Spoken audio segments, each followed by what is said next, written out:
Salut YouTube. Bonsoir, bonsoir, bonsoir tout le monde. Salut YouTube. Bienvenue dans ce nouvel épisode de Culture et Com, qui est en fait une petite série d'émissions consacrée à une discussion tranquille, très chill, autour de la culture en lien avec la communication. Donc globalement, tout ce qui est communication des institutions culturelles et aussi un peu plus largement la création de contenu, les problématiques que ça engendre et plus spécifiquement dans le monde de la culture. On a reçu Astragal pour la première session et nous allons recevoir aujourd'hui Phare Contemporain que je vais...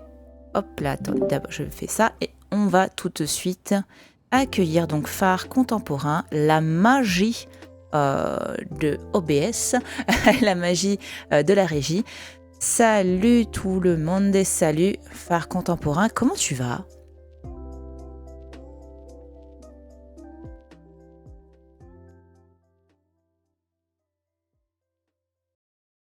Hop, alors, est-ce que tu peux juste faire un petit test micro, voir si on t'entend bien? Là, ça devrait... Ah, là, c'est bon. Je parlais dans le vide, yes. Voilà. Et oui, les aléas du direct. Comment tu vas? Du coup, je repose ma question. Comment tu vas? Bah, ça va, je suis désolée, j'ai bougé ma caméra, je me suis rendu compte. Ça va très bien, très, très, très, très, très contente d'être là, très honorée aussi, mais on en Oh, parlera quand tout même. à l'heure. À ce point. Ouais, ouais, À ce point. ouais, quand même à ce point, mais je pense qu'on aura l'occasion de toucher le sujet tout à l'heure, certainement, avec tes questions. Mais ouais, je suis très contente, très honorée et oui. Merci. Oh, merci Astragal qui a pris un abonnement. Merci, merci à toi. Alors oui, quand j'ai un invité, je ne mets pas les notifications euh, parce que j'ai peur que ça dérange l'invité quand il est en train d'expliquer quelque chose. Donc, en tout cas, je vois j'ai l'alerte. Donc, merci beaucoup Astragal pour ton abonnement, pour ton soutien. C'est adorable. Merci à toi. Ça va contribuer à préparer notre stream sur l'œnologie. Ça va être... Voilà, merci à toi, c'est sympa. Merci beaucoup, Astragal. Je vous invite évidemment aussi à aller voir. Ah, c'est encore les sub-only. Non, mais c'est pas vrai, j'ai encore, j'ai encore fait là.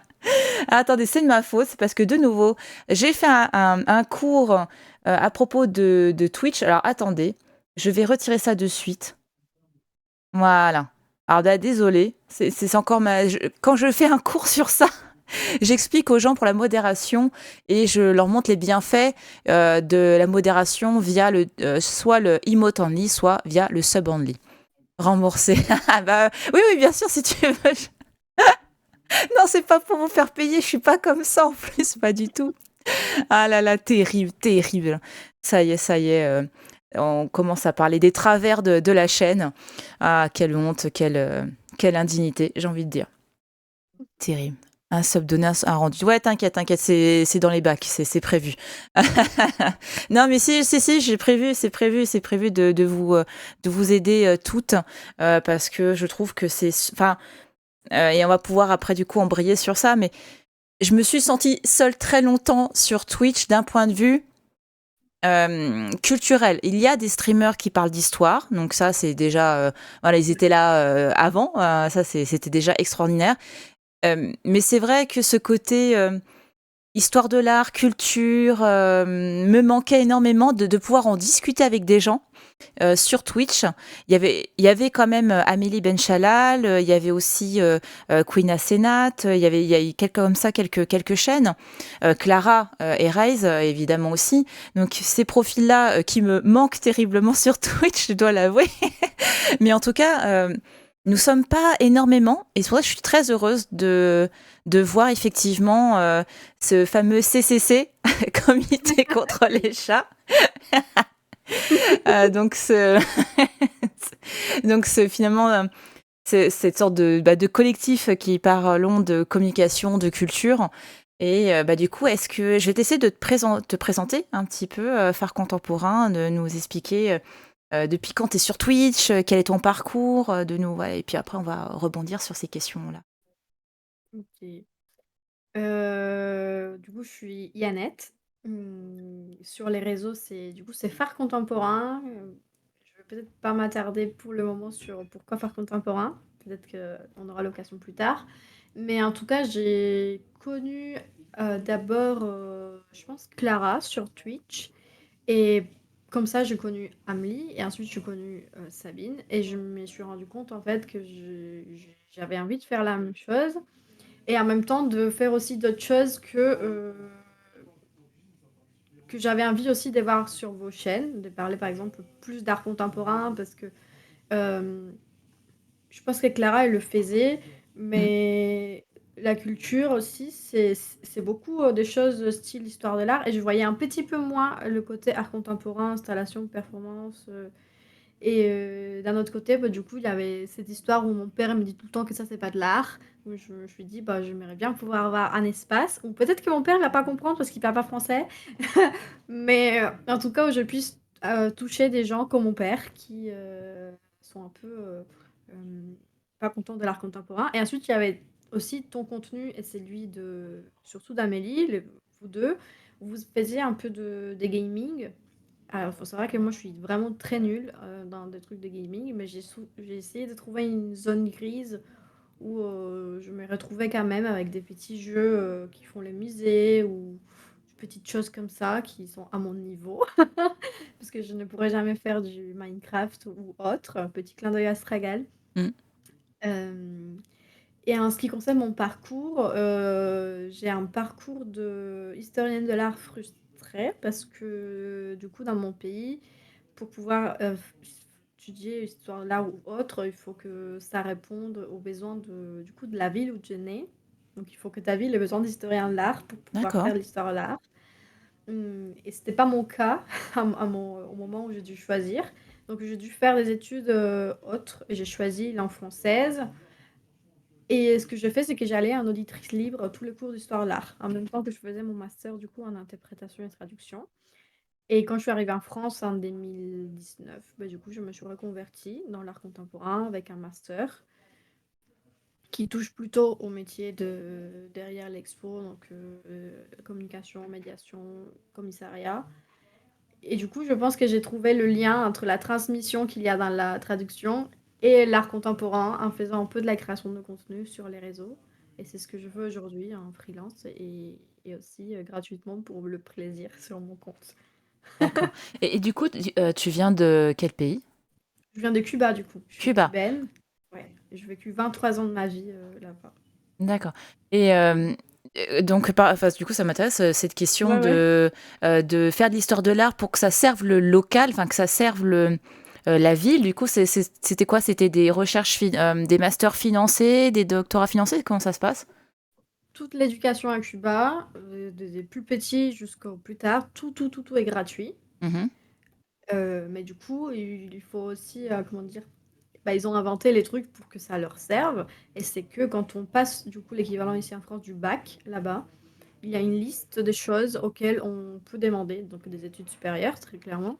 Et ça s'est fait par ordre de, pas des notes, mais une L'importance, sorte ouais. de... Ouais. Donc ceux qui ont les meilleures notes, ils peuvent choisir les options qu'ils veulent en priorité. Donc Histoire de l'art, il y en avait, normalement, il y en avait une place chaque année, une place chaque année. Donc pendant 3 ans, j'ai saigné des yeux en train d'étudier pour avoir une bonne place et pouvoir choisir. Et finalement, quand le moment est venu, qu'il y a eu toutes les places, bah, il n'y en avait aucune. Donc, parce que du coup, la ville, c'est ça qui est ta question, la ville, elle fait une sorte de... Elle prévoit que dans 5 ans, quand je vais aller finir mes études supérieures à Cuba, elle dit, ah bah je n'aurai pas besoin dans 5 ans d'historien de l'art. Donc, D'accord. il y Pour en a... recrutement, pour les musées, la Ouais, médiation culturelle, enfin, toute cette partie-là, en fait, finalement. tout. Elle tient Mm. pas compte qu'en fait, on peut changer des villes. Elle tient pas Mm. compte bah, de beaucoup de choses. Mais du coup, c'est parce qu'à la fin de tes 5 ans d'études, peu importe ce que tu fasses, tu dois payer au gouvernement 2 ans pour les garçons et 3 ans pour les filles, un service social. Et c'est un poste imposé, en fait. Donc, Pourquoi plus pour les femmes? Pourquoi? plus pour les femmes parce qu'il y a le service militaire pour les hommes qui prend Ah, déjà une année. d'accord. Donc, Ok, ouais. ok, ok. Question très valide. Oui, bah voilà. Non, mais ça se justifie. Euh, Ouais. mais c'est marrant parce que du coup, c'est comme la fonction publique pour certaines écoles, notamment l'école des chartes. C'est-à-dire que quand tu rentres dans l'école des chartes en France, tu dois faire un certain nombre, tu dois faire tes études à l'école des chartes et ensuite être recruté là-bas. Et si tu démissionnes, eh bien, tu dois en général rembourser ton diplôme. Donc c'est marrant, du coup, ça me fait penser à ça, un peu un système de fonction finalement Ouais, public, un peu, ouais, ouais. c'est ça. C'est ça, c'est ouais, c'est très dur, mais Mm. Bah, c'est c'est très dur ça. dans le sens où si tu as envie de faire quelque chose, tu peux pas. Et comme tu dis, tu peux pas bouger d'une ville à une autre. C'est ça le truc. Non, ils tiennent pas un compte de ça. Donc il y a après il y a des options, mais très compliquées. Il y a par exemple l'option prendre d'autres études comme j'ai fait et changer entre-temps. Mm. Mais c'est hyper compliqué et du coup on perd certains avantages comme par exemple la résidence universitaire gratuite D'accord. que j'avais parce que du coup je devais bouger de ville pour étudier. Bah, on perd ces avantages-là. Enfin, très compliqué, pas vraiment très faisable. Donc j'allais en auditrice libre et à la fin, moi j'avais pas grand moyen de prouver que j'avais suivi ses cours et que je rendais des choses aux profs. Donc ça, c'est un peu Mm. triste. Ouais.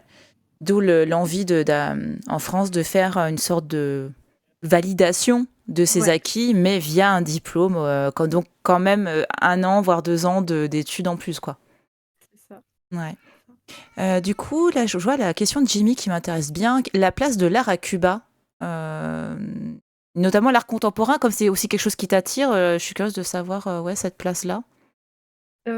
Alors en dehors de La Havane, c'est vraiment très, très, très, très rare, mais vraiment très, très rare. Mais à La Havane, il y a un grand événement, la Biennale d'art contemporain, du coup. Il y a vraiment des artistes importants qui viennent, très souvent. Mhm. Alors dans les 5 dernières années, ça a été un peu compliqué pour le contexte économique, mais avant ça, c'était vraiment une scène vraiment très, très, très pressante. Il y a même des galeries qui sont maintenant implantées en France, qui existent aussi à Cuba. Je pense notamment à Continua, qui expose même Daniel Buren. Elle a comment dire, un siège en quelque sorte à La Havane. Et puis, il y a pas mal d'institutions aussi, du coup, du public qui exposent des artistes. Le seul point négatif, je dirais, de l'art contemporain à Cuba, c'est un peu la censure quand ça touche au sujet politique. Oui, ouais, c'est Ça, encore c'est sensible, vraiment... ouais. Ouais. Mais en dehors de ça, franchement, c'est une scène assez active. Après, est-ce que c'est spécifique à Cuba ou est-ce que, enfin, j'ai quand même l'impression que globalement, dès que tu touches des sujets touchy, que ce soit la religion ou autre, hein, peu importe peu importe le pays, en fait, enfin, tu peux être squeezé quoi. À cause de ça, tu peux être censuré dans certains cas ou attaqué verbalement du moins quoi. Ouais, mais là, c'est C'est vraiment plus, ouais. emprisonné. Ouais, Ah oui, oui, c'est le level ouais, au-dessus quoi. D'accord. Ok, ok, ok, ok. Il rigole pas. Ok, oui, c'est un autre style, c'est un autre. Ok.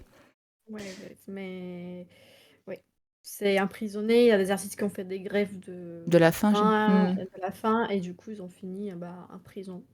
Et là, depuis quelques mois, voire un an, on n'en a plus de nouvelles. Voilà. Ouais. Donc, effectivement, c'est pas très positif. Enfin, ça annonce rien de très sympathique, quoi. Ouais, et ça doit être délicat, du coup, pour les aussi. Enfin, je parle même pas du drame que vivent les artistes emprisonnés ou autres, mais aussi quand tu travailles dans le monde de l'art contemporain qui prône une forme de liberté créative, de liberté de parole, l'art étant politique, ça doit être compliqué pour les galeristes et tout ça, cet entre-deux, du coup, étrange où. Bah, on veut de la liberté, mais on peut pas en même temps.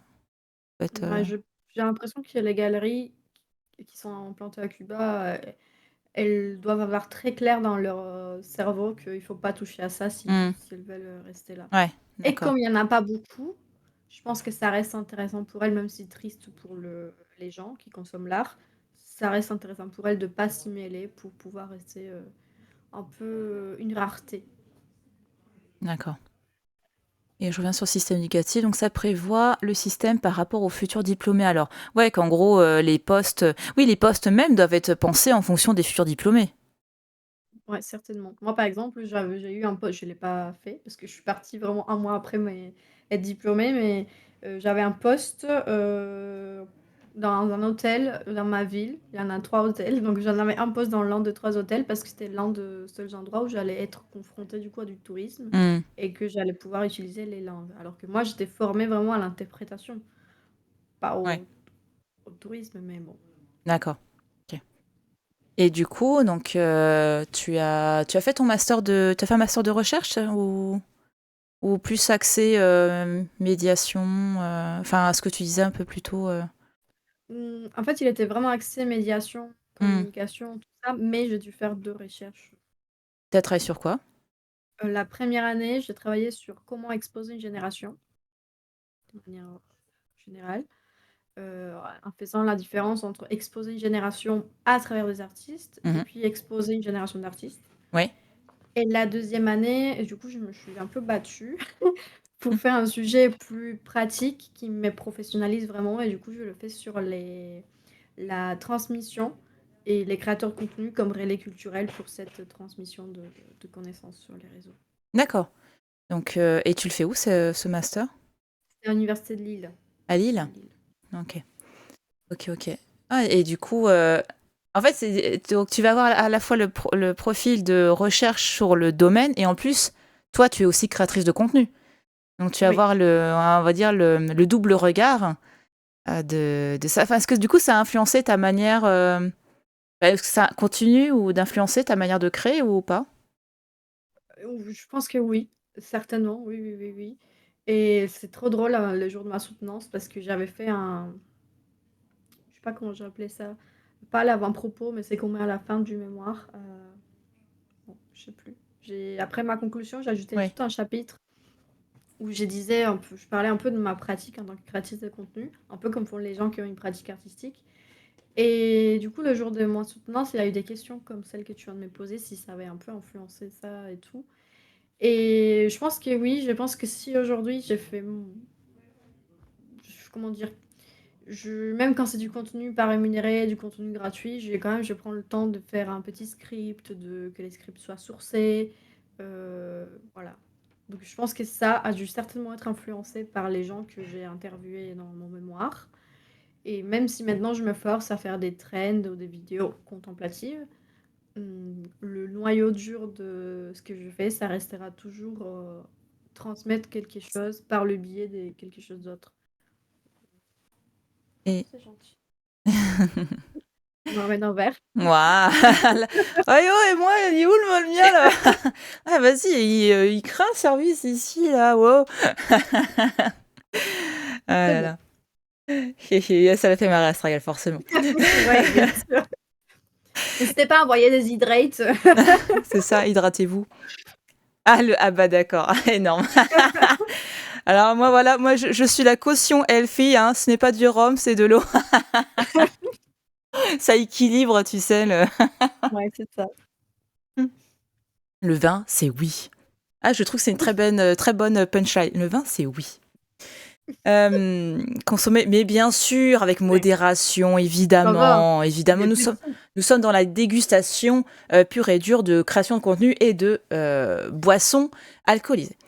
Enfin, sauf pour moi. Et, euh, et du coup, t'avais pu interviewer qui, par curiosité ouais, est-ce qu'il y a une interview qui t'a marqué par... Ah oui. Ah, Ah plein. oui, sans réfléchir. Margot Brugvin. Ouais, Pendant, je sais pas, j'ai dû retranscrire 20-25 pages d'entretien. Et surtout, la façon dont on a fait l'entretien, c'était par audio Instagram interposé. Donc j'ai dans mes DM Instagram de messages audio de Margot Bruvin en train de se faire écraser par une voiture parce que concentrée sur mes audios. la Euh, peau. ouais, ouais.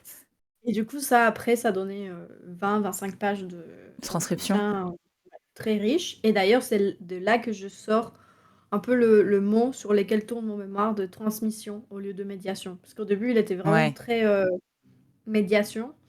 Et après, je me suis rendu compte, non, pas forcément en fait. C'est vraiment ça, c'est plus que ça va plus loin. C'est vraiment dès la transmission des connaissances en fait. Et pour revenir un peu au concept de, les gens disent ah ouais mais l'art contemporain c'est toujours les riches, c'est toujours les gens qui sont déjà dedans, qui transmettent ça à ses enfants. Justement, c'est pour ça qu'il faut que la transmission elle soit plus large, plus, plus vers d'autres publics qui ne s'intéressent pas de base. Voilà. Mais toi, enfin, pourquoi tu fais une... Enfin, pourquoi choisir transmission plus que médiation? Enfin, c'est quoi pour toi la différence entre les deux? Comment toi tu vois ces termes-là? Peut-être que en termes de notion, peut-être que la différence, elle était pas vraiment là, mais pour mes profs, les gens qui allaient, être là en tant que jury, pour eux, c'était important de différencier, en fait, la médiation classique qu'on retrouve dans les musées quand on y va avec une personne habillée qui nous fait la visite et quelque chose d'autre qui puisse englober cette médiation classique et aussi ce qu'on retrouve sur les réseaux. Mmh. Parce qu'à un moment donné, lors de nos entretiens avec ma directrice, on s'est rendu compte que je montrais certaines vidéos et je lui disais: «Ouais, mais est-ce que ça, c'est différent de ce que tu peux apprendre quand tu es en musée et que tu es un médiateur?» Et à la fin, elle me disait: «Bah non, j'apprends aussi quelque chose en même titre que, quand j'y vais, mais par contre, c'est pas de la médiation». Donc on a eu toutes ces discussions et j'ai choisi un terme un peu plus neutre qui puisse s'appliquer autant à des contenus, IRL, quand on est dans une structure et à des contenus poussés quand on est sur les réseaux aussi. D'accord. Parce que pour moi, la notion de médiation, il y a, l'importance de la construction. En gros, c'est du répondant, c'est-à-dire qu'il y a une transmission, mais il y a une réponse, il y a une sorte de construction de la transmission du savoir qui se fait. Alors que le réseau social, même si on est en direct, il il y a quand même, enfin, c'est encore pire quand c'est du quelque chose de scénarisé, de posté ou autre, il y a pas de cette construction collaborative avec enfin l'apprenant, enfin j'aime pas trop le terme pour le coup, mais en gros il n'y a pas ce double effet de la médiation va se créer en fonction de son groupe. Alors que les Oui. réseaux, bah, c'est plein de personnes qui vont avoir un avis finalement très une consommation très personnelle de la chose, une assimilation personnelle, et ça va éveiller en eux autre chose, et potentiellement d'autres onglets vont s'ouvrir. Enfin, pour moi, la médiation, elle va être là la différence par rapport à la transmission sur les réseaux sociaux. Ouais, je vois très bien ce que tu veux dire et je suis d'accord. C'est vrai qu'une médiation, ça peut prendre la forme d'une conversation ou d'un débat ou un truc où il y a vraiment des allers-retours. Mais il y a certains contenus Mhm. je reviens sur le mot «pousser» à chaque fois parce que Oui. j'ai fait vraiment une différence, entre des choses qu'on peut voir, qui sont toutes valables, attention. Mais, quand on fait certains contenus, j'essaye de me poser, par exemple, des questions. Si je fais un contenu sur les abeilles, pour mettre un exemple pratique, pour essayer d'attirer le public, des apiculteurs ou des passionnés des abeilles, d'apiculture, vers l'art contemporain. Mhm. Quand je fais ce genre de contenu, je vais essayer, en tout cas, de me poser toutes les questions que ce genre de personnes-là, ou en tout cas les non initiés à l'art, parmi ces personnes-là, vont se poser, dans ce genre de questions. Est-ce que les abeilles vont être maltraitées? Est-ce que le miel, est consommable? Enfin, c'est parce que si j'étais vraiment dans un musée avec un groupe, par exemple, d'apiculteurs en train de faire la visite, je pense qu'ils me poseraient ces questions: «Ah oui, mais est-ce que le miel de cette œuvre, est-ce que je pourrais le manger?» ou enfin, je sais pas si je réponds vraiment à tes Mhm. questions, mais je comprends ce que tu veux dire et c'est vrai que sur les réseaux, on perd le côté de un peu d'aller-retour et de Oui. pouvoir vraiment enfin, C'est la question que je me posais par rapport à la question de la transmission, par rapport à la médiation dans les musées où on est à un entre-deux, entre le guide, entre celui qui va construire le savoir, enfin le passeur de savoir, enfin il y a toute cet aspect-là, c'est ça que je voulais dire, ouais. Mais je comprends l'aspect poussé de la chose, bah, surtout que les réseaux sociaux te permettent de faire beaucoup plus loin quand tu es en train de faire ton animation, enfin ton action de médiation. Parfois tu dis ah bah tiens j'aurais bien voulu leur montrer ça, mais là on peut pas parce qu'on n'a pas ce qu'il faut sous la main. Alors que via les réseaux sociaux, c'est vrai que tu peux faire un répondant, ouais. peut-être pas immédiat, mais au moins c'est vrai que tu peux dire bah tiens il s'est posé la question de ça. Ah, et si on prenait ça et on prenait sous l'angle 2 et hop on en reparle. Et Enfin, puis, ouais, vas-y. ce qu'on fait sur Twitch quand même, nous tous et nous toutes, il y a des allers-retours avec le chat et tout, hein, donc attention. Ah mais complètement. Ouais, ouais, ouais, donc Ah mais pour moi Twitch c'est un outil génial pour faire de la médiation justement. ouais. Oui, oui. C'est pas un lieu, consacré pour, donner cours ou autre, c'est un lieu de travail collaboratif, et d'intelligence collective, en fait, hein, parce que je suis la première à arriver, je prépare pas mes lives parce que ça sert à rien. Moi, je le construis avec les gens. Donc Oui, j'ai pas envie d'apporter genre: «Tiens, vas-y, je te balance mon savoir dans la tête». J'ai aucun intérêt à ça ça. sert à rien. Oui, Donc je oui et en m'écoute parler, plus, hein. les gens resteraient pas parce que ça change pas des leurs coûts ou quoi que ce soit. Il Mmh. vaut mieux que les questions soient vraiment des questions, bah, des personnes curieuses quoi, tout simplement. Ouais. Du coup, tu as eu Margot, tu as eu qui d'autre en interview? Tu as pu interviewer d'interview? Oui, j'ai interviewé beaucoup de pros, du coup, pas que des créateurs de contenu. Donc, parmi les interviews pros aussi, j'ai eu Nicolas Alpac, donc de la Fondation Louis Vuitton, Ah oui, oui, oui. euh, Mm. Muriel Juabi du Musée d'art contemporain des Lions. Oui. J'ai eu Amélie, du coup. Ouais, bah oui. Aussi. J'ai eu une autre chargée de com du FRAC Meka. Là, son nom de famille m'échappe. Euh, et puis au niveau des créateurs de contenu, j'ai eu une créatrice un peu locale de Lille qui maintenant elle a arrêté son activité. Elle s'appelle Art au Soir. Donc à l'époque elle était très active, maintenant elle a arrêté. J'ai interviewé aussi Madame Emlard parce que je voulais avoir quelqu'un dès l'époque où c'était les blogs écrits. Mhm. Et... et oui, et du coup j'ai participé surtout du coup à des conférences où D'accord. j'ai pas pu interviewer les créateurs, mais ils étaient là. Donc il y a des conférences, par exemple, faites par Laïka, où ils étaient Ah. tous là. Donc, genre créateur de contenu versus critique d'art. C'était le Ah ouais, truc le ils plus drôle. ont. Ouais, Ah, ouais, c'est c'était marrant. vraiment. Il y a C'était. on peut elle a été enregistrée, on peut la réécouter? Non, c'est dommage. Ah là Il y là, a ça des m'aimerait photos. bien. Il y a des Il y a photos. des photos. Ouais, il y a des Ils sont en train photos, de je pense. s'étrangler, ils sont en train de. Non, parce que ça devait être virulent, parce que le monde de Oh, l'art, les c'est créateurs de horrible. contenu versus. Enfin, de toute manière, j'avais vu un article qui s'appelait Percer l'abcès, qui veut tout dire. Cette sorte de rivalité. Et j'en ai fait partie, hein, je dois l'avouer, moi, en tant que, bah, en tant que docteur, au début, sincèrement, ça me saoulait de voir que des influenceurs avaient beaucoup plus d'aura, enfin, qu'on les écoutait plus parler d'art que moi, en fait. Bon, après, on s'y habitue, on se dit, bon, bah, en même temps, c'est. Voilà, Ouais. enfin, on comprend la chose, mais c'est vrai que ça devait être musclé quand même, non? Ouais, c'est. Alors, pour percer l'abcès, je le sépare quand même.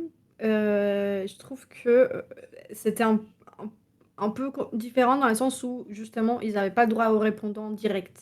Sur le truc de Laïka, je peux te trouver les liens si tu veux te l'envoyer par privé. Ouais, je mets. Euh, Ils avaient fait, bon, ça s'appelle rencontre aléatoire. Ils font pas que sur les créateurs de contenu, mais du coup c'est un espace avec plein de canapés, tout le monde chill, comme si c'était vraiment une soirée entre potes. Et il y a deux micros qui du coup circulent.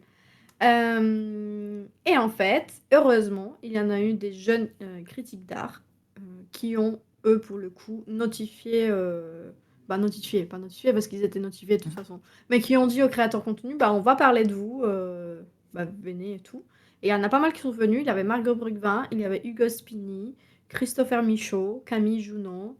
Il doit y en avoir deux ou trois autres que je connais moins, mais ils étaient Hmm. là quand même. Si, il y avait Mario Dild, imagine-moi, Clara, et il y avait deux autres personnes. Et plein de critiques d'art, avec une tranche d'âge du coup très éloignée de la nôtre, et ça a dû certainement influencer parce que je pense que c'était Oui. des gens qui consommaient le contenu. Les répondants auraient été légèrement plus nuancés. Légèrement. Et Mais après, il ouais. y a une peur de la perte du métier aussi, hein. Oui, mais bon, je fais pas de voodoo contre ChatGPT quand même. Ah bah Mais oui, mais c'est les questions qui se posent, hein. C'est ouais, les voilà. peurs du métier qui nous échappent, qui évoluent. Rien que là, moi, au début, j'étais très virulente aussi sur ces problématiques-là, mais aujourd'hui, mais je suis complètement à l'aise et je trouve ça même normal. Mais il y a une Tu phase t'imagines de pas. peur. Tu Bah, t'imagines vraiment pas virulente. non, mais virulente, je suis pas. Mais j'étais. Voilà. Tu vois, en fait, comme je lançais en plus, moi, ma propre chaîne YouTube à ce moment-là, j'étais pas contente parce que ça me gavait, en fait.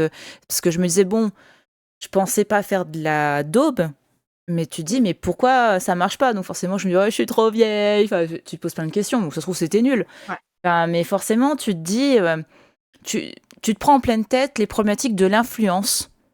Et ça, t'as beau avoir tous les diplômes de la Terre, si t'as pas cette aura, t'as aucun reach, quoi. Enfin, tu peux rien faire, en fait. On t'écoutera pas.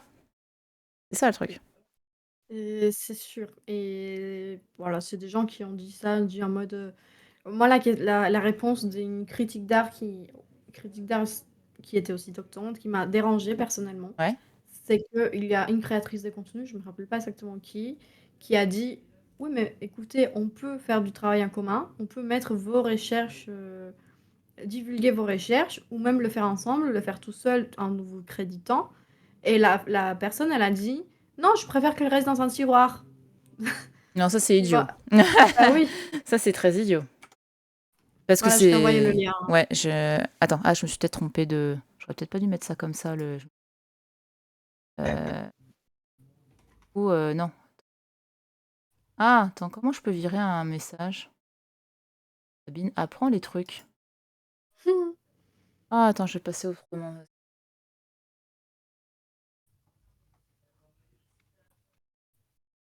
Message.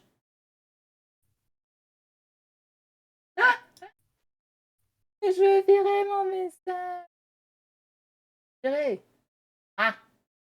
Bah, je me suis trompée. Parce que je pense que si je clique dessus, ça met Ah, non, c'est bon, ça va mener à l'application, mais ça va pas oui, on pourra pas, se connecter. Donc, c'est pour ça que j'aurais bien voulu attends, je vais cliquer sur ça et là, je vais mettre ce sera plus simple. Mais oui, là surtout que c'était une des choses qu'on reprochait justement. C'était oui, de dire, bah, sourcer. Mais elle est là la problématique finalement, c'est la question du sourcing qu'on retrouve d'ailleurs aujourd'hui avec ChatGPT. C'est toujours les mêmes problématiques, c'est, la peur de qu'on dise n'importe quoi, de diffuser des mauvaises informations, de rendre le discours, vide, ou mmh, faux. oui. Et toi, du coup, est-ce que, là, je pense à ça, enfin, toi, ChatGPT, tu en penses quoi? Tu l'utilises, Alors j'avais fait un stream sur ça de très Ouais, oui, bah, longtemps, je crois que c'était via là que je t'avais, aussi, enfin, j'ai vu le premier live, mais je crois que j'avais regardé aussi ça. peut-être et j'étais vraiment très déçue parce que, hem, je pensais que ça allait être un outil utile pour, certaines choses, quand par exemple, moi j'adore les parodies, grande fan de parodies. Ouais. J'ai très peu d'idées pour les parodies, malheureusement, sinon j'en ferais une toutes les semaines et à un moment donné, bah, j'avais testé ChatGPT pour faire ça parce que je voulais faire une parodie de la chanson, finalement je l'ai faite, Mmh. Peach pour celle des Mario, tu vois? Ouais. La Ah, princesse, Peach? ouais et bah, du coup nul, nul parce que je lui disais carrément ce que je voulais qu'il mette dedans et il comprend pas en Mais fait c'est comme trop. ça que je veux que ce soit. Il comprend pas trop, heu, souvent je lui alimente mes scripts des vidéos et je lui demande de me faire les légendes parce que flemme de faire les légendes pour mes Ah! posts. D'accord, Donc ça OK. m'arrive de lui donner mes scripts et de lui dire, «Fais-moi 2 légendes différentes pour 2 réseaux différents à partir de ces scripts-là» et D'accord. il me fait la légende dans mes posts et oui, c'est surtout pour je me rends compte que même, ouais, je l'utilise vraiment que pour les légendes, je crois. Mmh. Dans ma vie tous les jours. Sinon, je l'ai testé en live et du coup très déçue, très, très, très, Bah, très, très déçue. il a l'air un peu, plan-plan quand tu lui demandes de faire des scénarios, en fait. Ouais, Mmh, c'est trop je sais attendu pas. peut-être ou il y arrive pas. Ouais et plein de mots en mode, ah je sais pas, je sais même peut-être te dire. L'impératif, il adore. Par contre, les autres intelligences artificielles, heu, notamment celle par exemple que tu as utilisée dans ton stream, Agent? Mmh. ça, j'avais jamais testé et là je l'ai testé dans une vidéo que je postais aujourd'hui. Franchement, pépite, pépite. Bah, ouais, je le trouvais pas mal. Tu as fait Je comment toi pour, la voix? la changer C'était la qui? voix? C'était Delacroix? Ouais, c'était Delacroix? Non, Pour Jericho? Jéricho. Bah, Ouais, tu as fait comment? j'ai changé, tu peux, quand tu passes dans la partie, bah, tu as l'avatar, tu peux changer, il te propose soit tu passes sur, male, female, en gros, il te propose de switcher là, en fait. Mais j'ai pris une voix random, enfin, de d'homme. Mais tu as mis le texte ou tu as mis un audio? Ah, je lui ai demandé de générer le Ah texte et OK. après, j'ai fait, bah, créer la vidéo et il me l'a découpé en scènes et il a mis tout seul, le truc, quoi. Il a lu, pour ça, ouais, je trouvais ça franchement, Ouais. faut que Moi, j'en j'ai pas fait refasse, ouais. comme ça. J'ai enregistré mon copain et je lui donnais un audio et la photo de l'artiste. Parce qu'en fait, c'était quelques citations, et je voulais que l'artiste soit lui qui les dise. Mmh. Et du coup, je donnais la voix de mon copain, et ça a fait bouger la bouche de l'artiste avec la voix de D'accord, mon copain. Et après, j'ai changé la voix de mon copain sur CapCut directement. d'accord. Bah, Et pardon, vas-y, dis-moi. non, bah, ce que je veux dire, c'est qu'au moins, en faisant ça, la voix est plus naturelle parce que le Mm. truc à l'IA, ça fait très IA, justement. Il y a un côté, Ouais. wow, c'est ça le truc. Mais avec Astragal, on a essayé les intelligences artificielles de Canva. Oui? Et ça, on est vraiment contente. On peut pas vous dévoiler tout pour le moment. Mais Parce qu'il propose quoi maintenant, Canva en intelligence artificielle? bah, il y a des trucs où, en fait, tu peux décrire comment tu souhaites une image ou une vidéo et il te fait le truc. Alors parfois c'est nul, tu dois réessayer plusieurs fois, lui donner plus de détails. Mais par exemple, elle a fait un post où elle avait décrit Astragal le conte et elle avait une photo et après moi je l'ai fait aussi. Et c'est marrant parce que du coup il reprend aussi les couleurs que tu lui dis. Donc as des trucs avec des phares ou avec des châteaux ou peu importe. D'accord. Ouais, à tester, vraiment. Ouais, bah, carrément, parce que c'est vrai que, pareil, Canva, avant, j'étais très, très, très contre. Mais en fait, c'est par rapport à ma problématique de direction d'agence de com, en fait. Il y a ce côté, il y a cette fierté de non, moi, j'utiliserai pas Canva, j'utilise Adobe. Enfin, il y a cette notion un petit peu prout-prout, peut-être. Mm. Plutôt de. C'était plutôt en réaction au nombre de personnes et de postes. Il y a une sorte de. Ouah, une quantité, une masse de postes où tu dis, ah, ça c'est du Canva. De la même manière, tu fais, oh putain, ça c'est du WordPress. Enfin, tu vois, ça se voit à 10 kilomètres et je pense qu'il y avait de ma part une sorte d'allergie à ça, quoi. Mais maintenant, j'utilise très souvent Canva parce que il y a de très beaux, déjà pour les trends, Ouais. pour voir un petit peu les designs, un peu comme, c'est un peu mon Pinterest en fait, qui me permet aussi de voir comment ça se passe et l'évolution des designs. Et franchement, là, j'ai vu aussi sur Twitch, ils te proposent des scènes, des écrans de fin et tout. Et des fois, je me dis, putain, ça changerait bien en fait, parce qu'il y en a deux, trois. J'ai trouvé vraiment pas mal du tout, quoi. Ouais, ouais, ouais, carrément. Mais et en plus, j'aime bien Illustrator, InDesign et en fait, je trouve pas que les gens qui utilisent Canva, ils font une croix sur les autres. Non, parfois, ils gardent tous les 2 quoi. Ouais, mais ça dépend du temps. Moi, sincèrement, quand je suis sur la suite Adobe, ça me prend du temps. Et c'est quelque chose que Ouais. je veux faire comme Figma. Quand je suis dessus, c'est pour un truc assez travaillé, long, où j'ai vraiment un sens précis de ce que je veux, alors que Canva, je me dis, bon, je vais m'arranger en fait. Ça va aller, c'est à peu près, c'est le design que j'aime bien, qui est pop et tout, ça me va très bien. Mmh. Donc je pense qu'il y a de ça aussi, quoi. Mais j'adore tes overlays, Twitch. Ah, bah, là, du coup, là derrière, c'est pas moi, j'avais une stagiaire à un moment donné, qui est aussi streameuse. Je lui fais un petit coucou. Euh, et c'était elle qui avait fait l'arrière-plan, ouais. Enfin, je lui avais dit, je veux ça.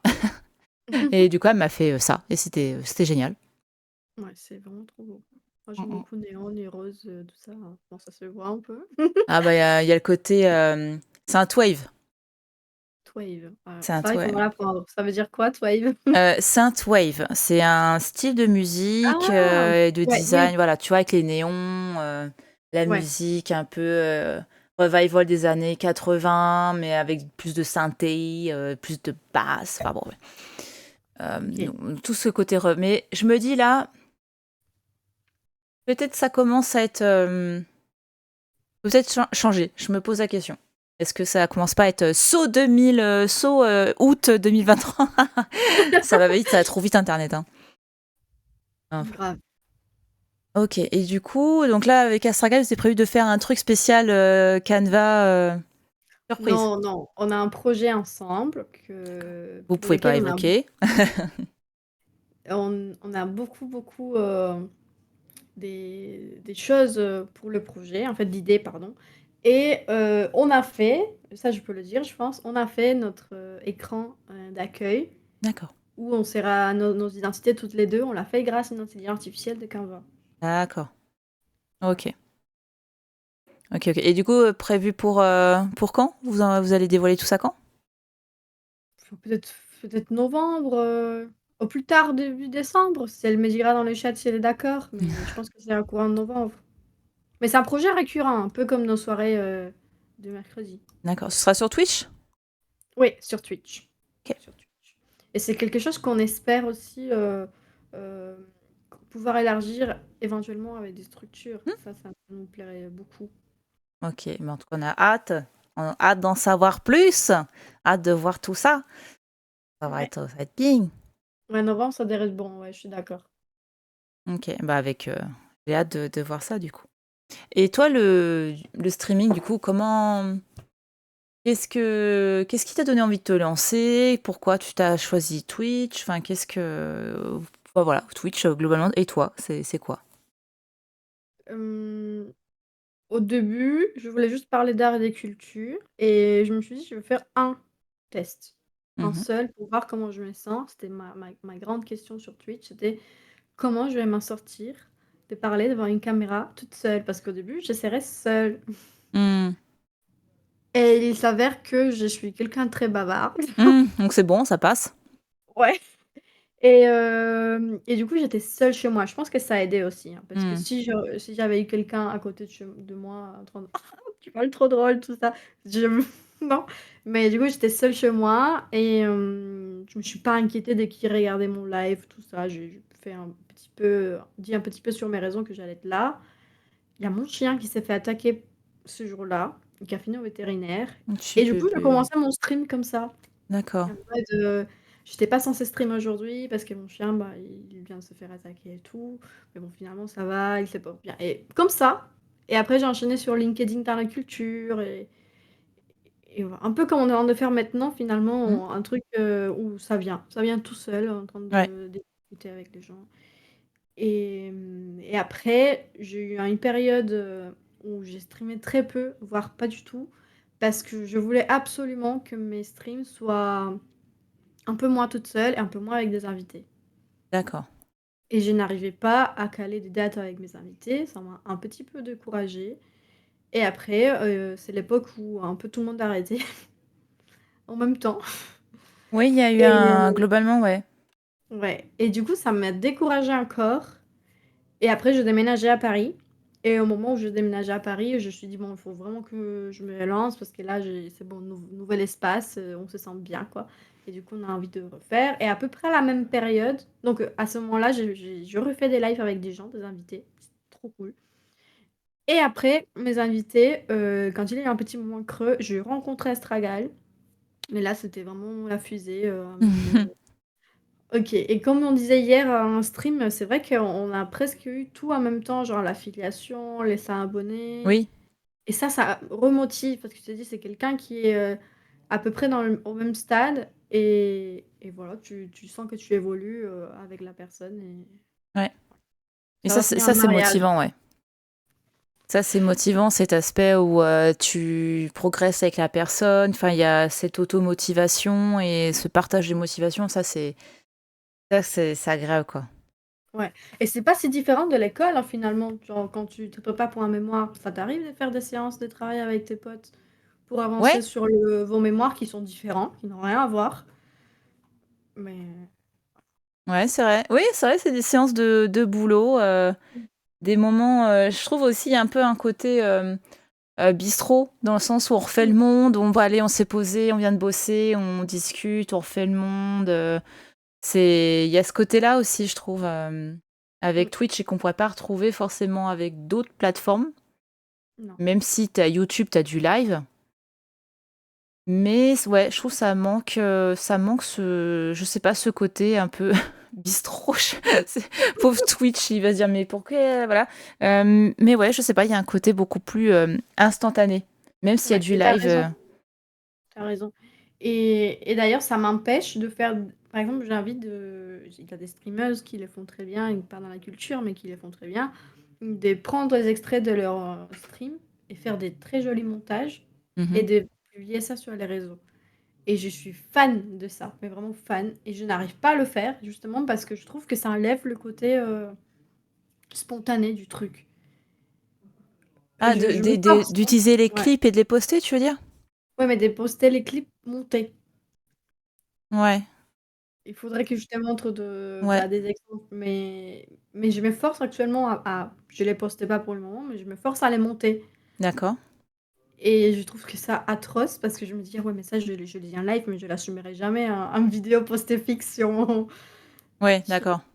c'est ça. Bah, on a tendance à se dire que là, c'est pas grave si on bafoue, si on dit à peu près les choses et tout.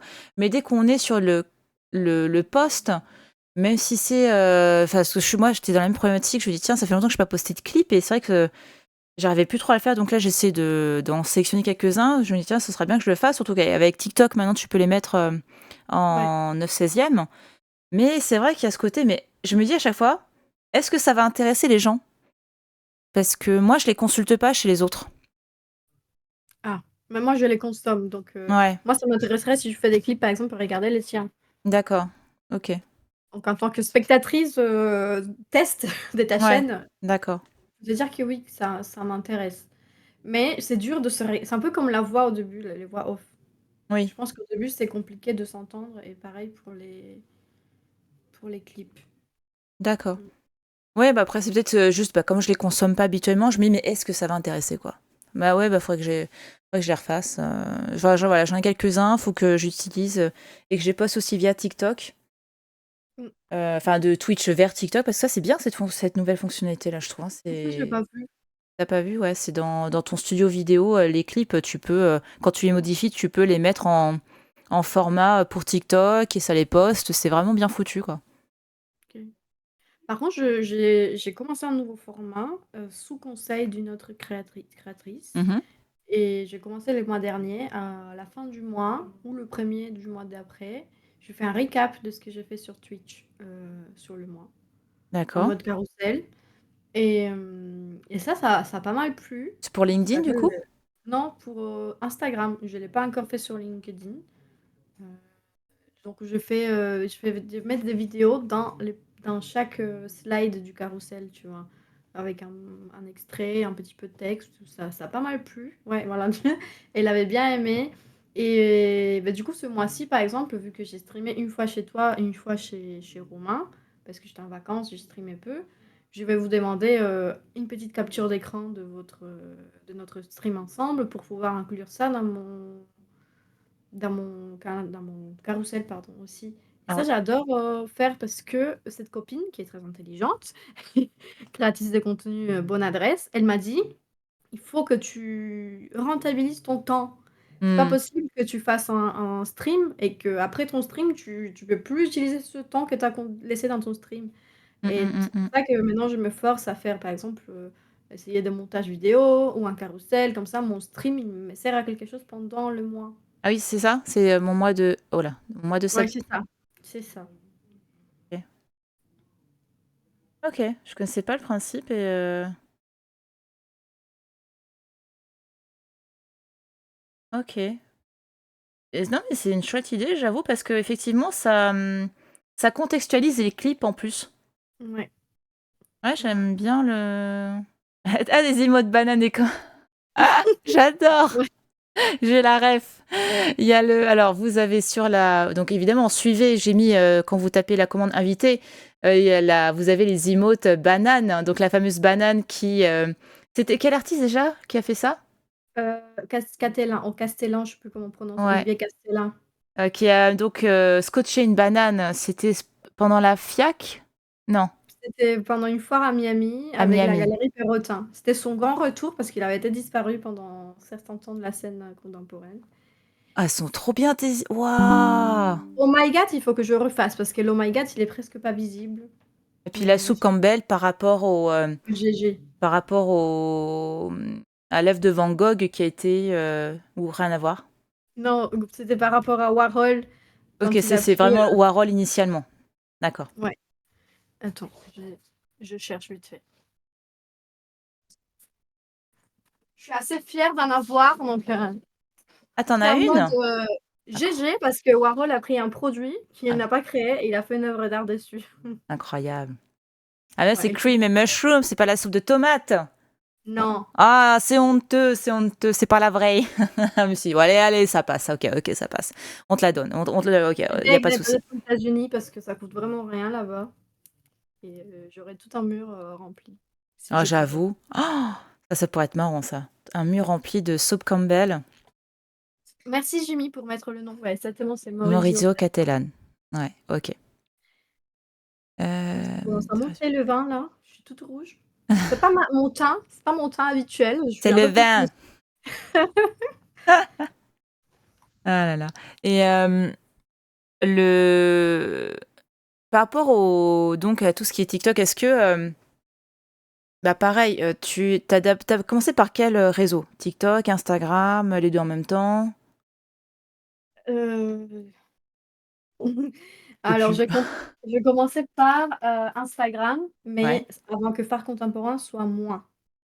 Avant, on était deux. Ah d'accord. C'était un projet d'école. On devait faire un projet, peu importe lequel, soit qui parlait d'art, soit pour les artistes. Et à l'époque, j'étais en duo avec un autre garçon, artiste, et on s'est dit, on va faire un truc où on va mettre en lumière, d'où le mot phare, les offres, appel à candidature, appel à résidence pour les artistes. D'accord. Ça fonctionnait super bien. D'ailleurs, je garde ce concept sur le Discord, même si là, il faut que je reprenne. Parce que du coup, les artistes enregistraient les posts en mode ah, ça, je vais candidater plus tard. Donc ça Ah fonctionnait oui, un super peu une bien. sorte de LinkedIn artiste, quoi. Voilà. Hmm. Et quand le projet de l'école est fini, mon collègue, il n'a pas voulu continuer, ce qui est normal, c'est un projet d'école. Et je lui dis, est-ce que ça te dérange si je garde quand même le compte? On en avait 200 abonnés à l'époque. Et si je garde le compte et le nom surtout, pour que je puisse l'exporter ailleurs. Il m'a dit, oui, pas de souci, moi, ça ne m'intéresse pas. Et on a fait une expo dans les cadres du master, on l'a fait sur cet Instagram-là. Et puis un jour, j'ouvre un TikTok et je postais des choses surtout liées à mon mémoire, en mode ma directrice qui veut tout le temps regarder tout, blablabla, tout ça. Et puis je continuais à poster des choses sur TikTok, mais avec pareil 40 abonnés. Et un jour, et il s'est fait que je fais une vidéo qui a fait 6 millions de vues Ah ouais, et j'ai gagné du coup 10 000 abonnés. trop bien. Et après, c'était la catastrophe. Après, C'est- j'ai eu pendant un mois. Ouais, J'ai du coup ma vidéo, là une vidéo qui a fait 6 millions, l'autre a fait 100 000 et après toutes mes vidéos elles restaient soutenues à 5 000, 6 000 et j'étais hyper contente, mais vraiment hyper contente. Je trouve que ça c'est génial d'arriver à parler d'art à tous ces gens-là, donc j'étais contente. Et je me suis dit pourquoi pas candidater au programme bêta, dis donc. c'est quoi ce Donc programme déjà? c'est celui qui rémunère les TikTokers. Voilà. D'accord, ok. Il fallait avoir 10 000 abonnés. Et voilà, donc les vidéos de plus d'une minute sont rémunérées. Je candidate au programme bêta parce que techniquement j'avais droit. Et depuis que j'ai candidaté au programme bêta, mes vidéos font 200 vues, soutenues. Voilà. Et après, du coup, on m'a expliqué, je suis allée regarder mes abonnés avec quelqu'un sur TikTok. Et en fait, il y en avait beaucoup de bots. C'est pour ça que j'ai paniqué quand j'ai eu le coup sur Twitch et que j'ai remédié tout de suite. Et on m'a D'accord. expliqué que soit c'était lié au programme bêta, soit c'était que j'en avais eu une vague de bots sur TikTok. Sauf que TikTok n'est pas comme Twitch, tu dois le faire à la main, non. Alors que sur Twitch, Roman Hmm. nous a donné un outil Ouais, pour le nettoyer. Et je voulais surtout pas qu'elle m'arrive avec Twitch la même chose que sur TikTok. Sur TikTok, j'efface environ 20 abonnés par jour. Mais du coup, là maintenant, je poste sur Instagram et TikTok. Et au début, quand les choses marchaient bien, je faisais 3 ou 4 piliers. Un où je parlais un peu des trends, un où c'était vraiment en mode je faisais quelque chose, genre me coiffer ou mettre des ongles, et en même temps je papotais.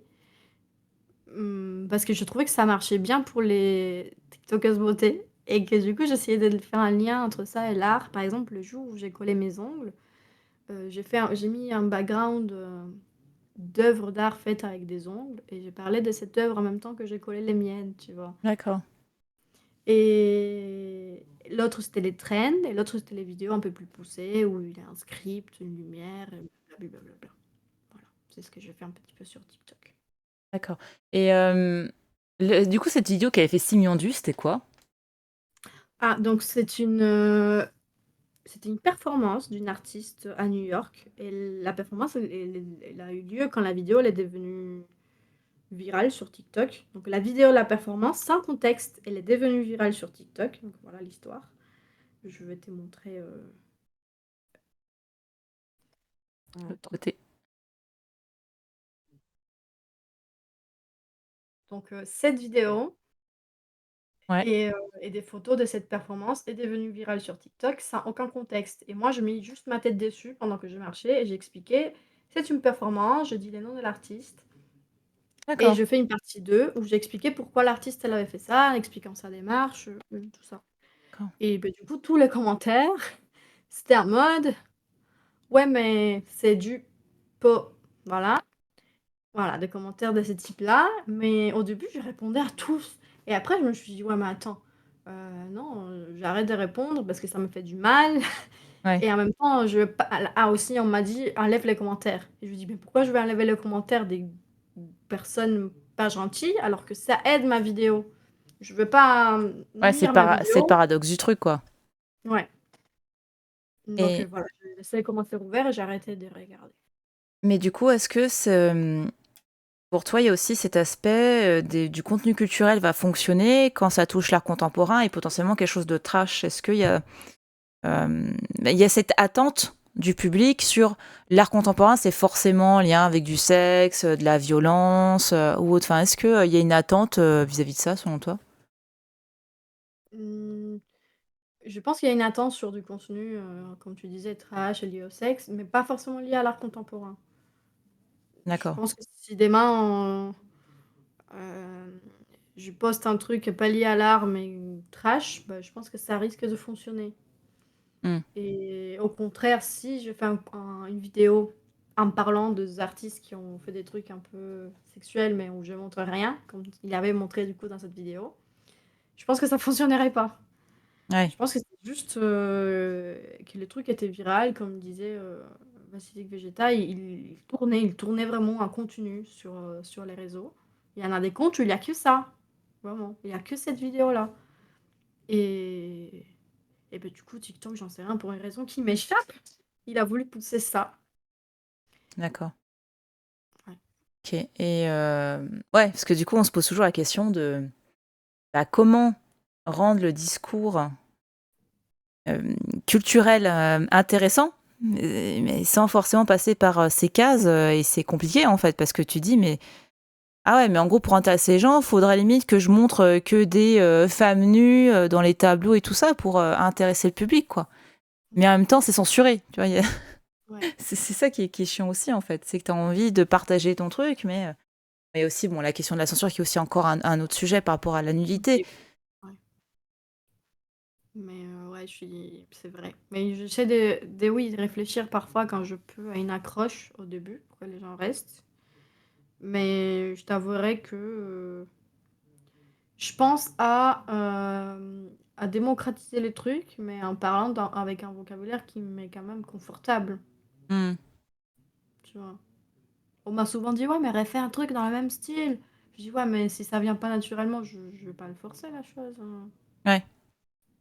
Je me vois pas faire une recherche Google en mode, je sais pas ce que je taperai sur Google, mais où je vais trouver des œuvres comme ça et faire que ça mon contenu. Je me verrais vraiment pas.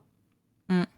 Oui, parce qu'il y a cette espèce si on se force, ça sent, en fait. Si on fait quelque chose qui est pas, Mmh.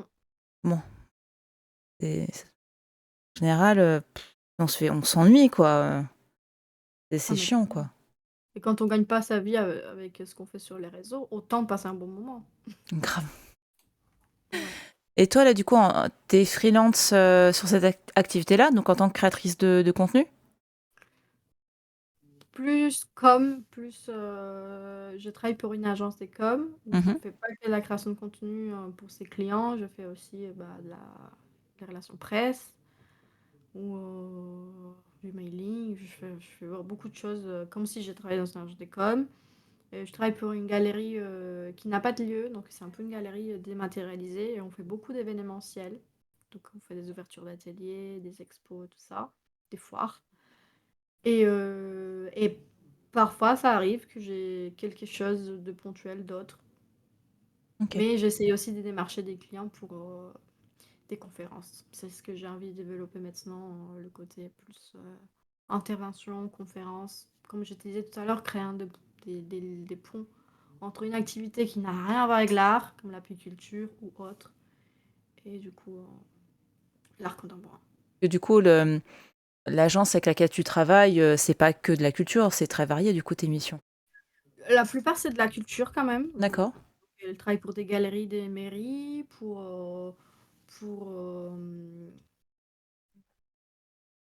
comment dire sans dire? Mais oui, c'est que pour la plupart, c'est que pour des festivals, culturels qui se D'accord. passent ailleurs qu'à Paris. Ouais, c'est que de la culture presque, je dirais. Et comment toi tu vois le métier évoluer? Ce métier de la tout ce qui est communication, le secteur, comment toi tu vois les choses un petit peu, avec ton regard de pro? Je pense que le freelance risque de se développer de plus en plus. Ouais, pour quelle, raison? Parce que personne n'a envie d'embaucher, Ouais. visiblement. J'ai passé une période très dure, des 4 mois, quand je suis arrivée à Paris, où je cherchais à tout prix un CDD ou un CDI et j'ai absolument rien trouvé. Alors que par hasard, toutes les structures qui m'avaient reçue en stage voulaient de moi en tant que prestataire. Ouais. Donc ça m'a un peu, c'était un coup dur, mais en même temps, j'ai essayé de m'encourager en me disant: «Ouais, mais s'ils veulent quand même de toi après le stage, c'est que tu dois faire quelque chose de bien». En même Mmh. temps: «Oui, mais pourquoi ils t'embauchent pas?» Enfin bref, hem, donc je pense que ça risque de se développer les freelances. Je sais pas t'expliquer d'autres raisons, mis à part le budget, je pense que c'est pas cher avoir un freelance. Je pense aussi qu'il faudrait que on s'est bon, c'est pas syndicalisé, mais je saurais pas le dire autrement, mais qu'on se regroupe en quelque sorte, les gens qui font de la création de contenu. Mmh. Je pense que c'est Bah, tu as un regroupement, attends, je cherche le et c'est le ah non, attends, l'UMIC, UMI2C. Après, c'est Union des métiers de l'influence et des créateurs de contenu, donc c'est pas que la com, mais ouais, mais c'est pas que de la culture. non, c'est très varié. Parce que ça, le problème, c'est que dans d'autres milieux, c'est tellement facile de faire de l'influence.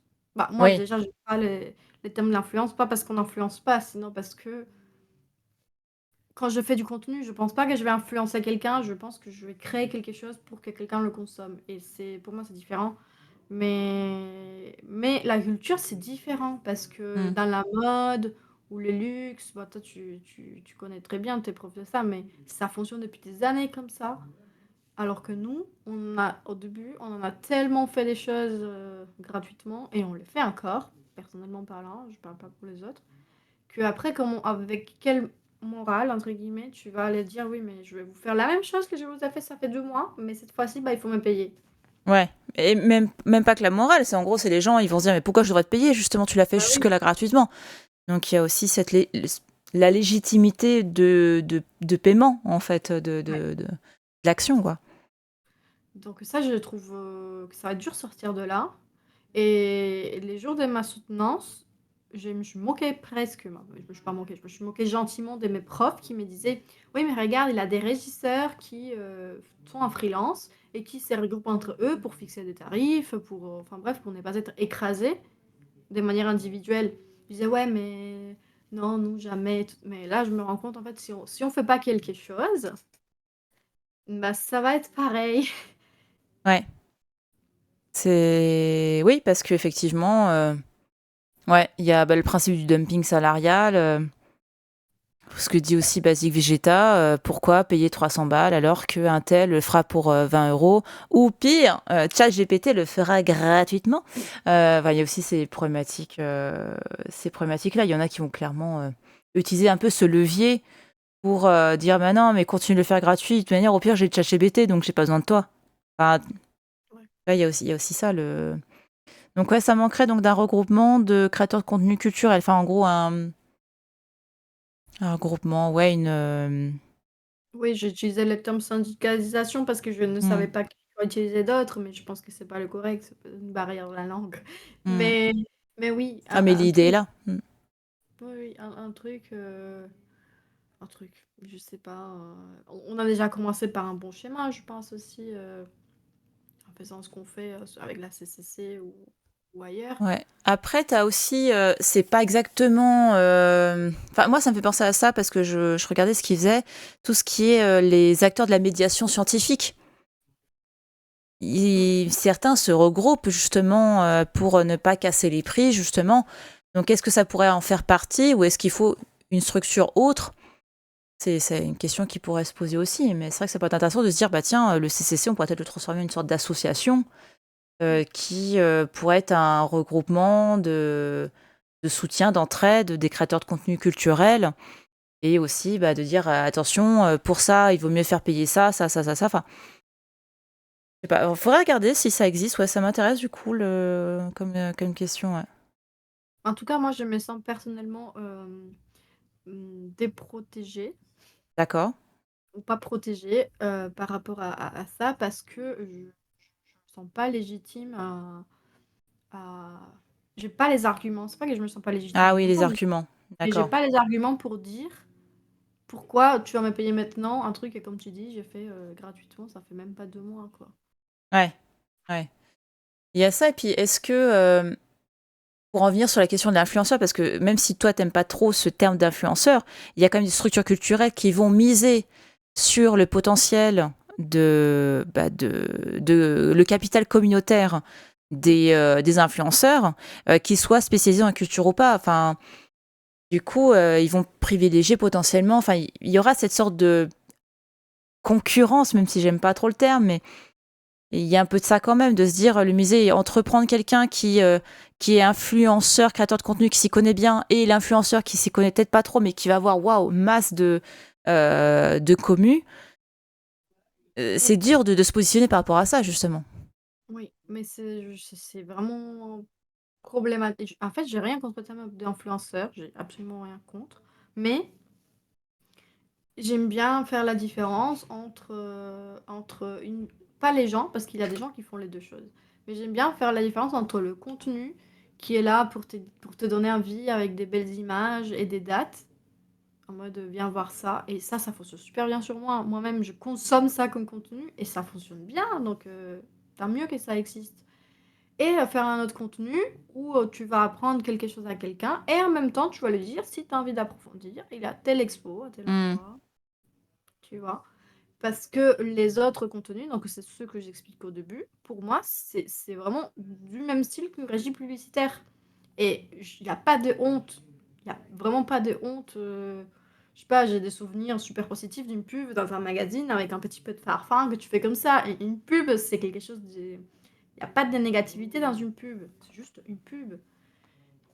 Mais il y a aussi dans le même magazine où tu trouves le parfum ou qui te dit, quel moment il va sortir avec un petit peu pour le tester comme ça. Il y a aussi un article qui va peut-être te parler de comment le parfum a été fait et qu'à la fin va te dire: «Bah, si tu as envie de l'acheter, voilà» et Hmm. moi je fais cette distinction et je n'ai rien contre le contenu qui donne que les dates, mais je me dis: «Il y a des gens qui font les 2 choses, il y a des gens qui font qu'une de 2, c'est pas grave, les 2 fonctionnent». Hmm. Mais ces structures, elles sont plus dans l'optique que tu expliquais, en mode, qui a le plus d'abonnés et un peu moins, souvent, en mode quel type de contenu ils font. Oui. Et qu'est-ce qui les intéresse plus en ce moment? Enfin, si tu as toi, un retour sur ça.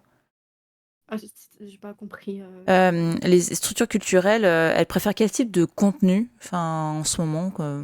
Si tu as trouvé, toi, qu'il y avait un type de contenu qui. Non, je pense qu'elles sont bah, dans la majorité, après il y a des exceptions, je pense qu'elles s'en foutent complètement du contenu. Qu'elles ça elles regardent vraiment le nombre d'ab je pense, je pense que c'est pas tout le temps le cas parce que moi j'ai pas beaucoup d'abonnés et je suis quand même invitée à certains événements. Mais, mais voilà. Je pense que les nombres d'abonnés comptent beaucoup. Voilà. J'ai eu une discussion l'autre jour avec une créatrice des contenus, je ne dirai pas son nom. J'étais désespérée avec mon TikTok. Je suis désespérée avec le problème de mon TikTok. Heu, parce qu'il y a des gens qui disent: «Ah 13 000 abonnés, mais pourquoi tu as 200 vues?» enfin bref, qui comprennent pas tout ce qui la problématique qu'il y a derrière. Et je lui disais: «Ouais, mais regarde, je m'en fous parce que quand on va cliquer sur mon contenu, on va dire: "Ah mais cette vidéo, elle est vraiment bien, j'ai appris quelque chose, en même temps, c'était pas chiant, elle a mis des mèmes, elle a mis des références"». Il m'a dit: «Non, mais en fait, on va pas prendre le temps de regarder ta vidéo, on va voir tes vues, 200 vues, OK, ciao». Ouais, Et je d'accord. trouvais ça tellement triste. Ouais. Mais en même temps, je comprends qu'elle a raison, mais j'ai trouvé ça quand même triste. Et cette personne qui disait ça, c'était une influenceuse ou c'était quelqu'un qui bossait dans une... Quelqu'un qui est dans les 2, D'accord, ok. qui a un peu les 2 casquettes. D'accord. Ok. Mais voilà, oui, c'est ce qu'on disait plus tôt, c'est ce que j'appelle avoir le cul entre deux chaises, quoi. Les structures culturelles ont besoin de contenu quand c'est des personnes qui s'y connaissent de qualité, et en même temps, ils aiment bien la commu des grands influenceurs et qui peuvent toucher un grand nombre de personnes, quoi. C'est délicat, quoi. Super C'est chiant. pour faire ça qu'ils invitent Léna Situation. Les gens vont venir. Ouais, bah oui. Bah, et en même temps, ils viennent. Ouais, Donc bon, c'est ça. c'est ça le truc, quoi. C'est dans l'action de diversification de la population aussi. C'est de se dire que c'est pas un lieu sacro-saint et que une structure culturelle a vocation à avoir d'autres usages. Mmh. Mais je pense que même Léna Situation, pour prendre son exemple, même si un jour elle vient quelque part, elle ferait un truc, plus poussé que, venez à tel truc, à tel moment, tu vois? Hmm. Je ose espérer. Oui, oui, je pense qu'elle a une forme de ce professionnalisme, en fait. Hein. De manière, là, les métiers de l'influence se sont bien institutionnalisés. Il y a encore 5 ans, peut-être que le métier d'influence était encore un petit peu fluctuant. On ne sait pas trop qu'est-ce qu'on foutait dans ce sac, le mot influence. Aujourd'hui, c'est quand même précis, j'ai envie de dire. C'est juste qu'il y a des secteurs qui sont encore jeunes, mais là, notamment dans la culture. La culture, c'est un entre-deux un peu encore étrange et qui subit non seulement les rivalités entre spécialistes et non spécialistes, la médiation, la conservation, enfin, c'est ce qu'on disait qu'Astragal, de toute manière. La culture a toujours un train de retard. elle, est, elle est toujours un peu à la bourre parce que manque de moyens, manque de plein de choses. Et bah forcément, nous, on est encore dans cet entre-deux un peu bizarre, pas Mmh. très officiel, institutionnalisé, quoi. Ouais, c'est sûr. Dommage. Mm. Ça va changer. J'ai de l'espoir. Oui, bah, on est de plus en plus hein, de créateurs de contenu, donc je me dis, bah, vocation à évoluer, enfin, j'ose espérer. Mmh. Ce que j'aime bien dire à mes étudiants, ce que je disais à Astraga, la communication va vers de plus en plus de création de contenu. Donc, qui dit apprendre aime bien ce rapport aux sciences, ce rapport à la culture, à la diffusion d'un savoir, que ce soit de la culture d'entreprise, de la culture avec un grand C ou autre. Bon. Coucou, Bobinette Chara. Ce qui se fait un peu dans la recherche, c'est-à-dire, qu'est-ce que tu veux dire par là, Bobinette? Parce que oui, on avait été interviewé par Bobinette Chera pour. C'était quoi? C'était un article posté. C'était pour un article de blog scientifique, si je ne me rappelle pas. C'était par rapport à tes études, ton master en journalisme, quelque chose comme ça, si je me trompe pas, mes souvenirs sont pas trop abîmés par le temps et l'alcool. Ah, les fléaux de l'alcool. Euh, Mais ouais, je me rappelle que c'était une discussion qu'on avait eue intéressante. Il y a plusieurs de streamers de PocScience. Sinon, qu'est-ce que... Est-ce que Vas-y, je peux te poser une question sur ça? vas-y. Parce que justement aujourd'hui, j'avais une conversation avec mon oncle qui n'a rien à voir avec la culture, mais qui est une personne extrêmement qui est beaucoup dans l'entrepreneuriat. Ouais. Et mon oncle me posait une question.